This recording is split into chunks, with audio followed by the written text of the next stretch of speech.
చూడకుండా ఉండలేకపోయానే, వచ్చేసాను మళ్ళీ. నువ్వు ఇంకా బతికే ఉన్నావా? ఏంటి సార్ రావుడు నా మీద పడ్డావు? అలా కాదవ్వా, నువ్వు పోతే నీ కమ్మలు ఎత్తుకోమని చెప్పావు కదా, అందుకే ఎప్పుడు పోతావని అడిగానులే. అమ్మా మీ అల్లుడు నన్ను రోజు కొడుతున్నాడే. ఏమైందమ్మా? ఇంకా ఎక్కువ కట్నం కావాలంట. నేనన్నాను మా అమ్మోళ్ళు నేను అడగాలే కానీ ఇవ్వకుండా ఉంటారా అన్నాను. నాన్న మన పొలం అమ్మారంట, నాకేంటమ్మా బాగా వేయలేదు. అది మీ తమ్ముడు చదువు కోసం అమ్మేలేమ్మా. అంతలోకి పరాగం చేసేస్తారు కదా. చిన్నప్పుడేమో నా కూతురు కూడా నా కొడుకుతో సమానం అన్నారు కదమ్మా, ఇప్పుడు ఏమైందా నీకు? అమ్మా నా కూతురు కొడుకు ఎప్పుడు అమ్మమ్మ తాతయ్య అని డైలీ కలవరిస్తుంటారమ్మా. అవునా? అందుకే నేను ఒక నిర్ణయానికి వచ్చేసానమ్మా, వాళ్ళిద్దరిని ఇంటికాడే వేస్తానా, వాళ్ళిద్దరిని డిగ్రీ వరకు చదివించి వాళ్ళిద్దరికి పెళ్లి చేసే బాధ్యత మీదేనమ్మా.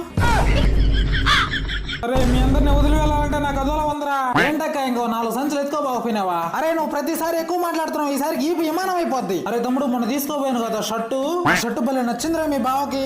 అట్లాంటి షర్ట్లు ఇంకో 4 పట్టుకోరమ్మన్నాడు రా, తీసుకోరా తమ్ముడు. ఇంకెందుకు మమ్మల్ని కూడా ఎక్కడ అమ్మేసేయకూడదు? అవునులేరా, నేను మరీ అంత దుర్మార్గురాల్లా కనిపిస్తున్నాను కదరా మీకు. అయినా అమ్మదాం అనుకున్నా, మిమ్మల్ని ఎవరు కొంటారా? దేవుడా ఎందుకే ఇట్లాంటి రాక్షసి నాకాగా ఇచ్చావు నాకు?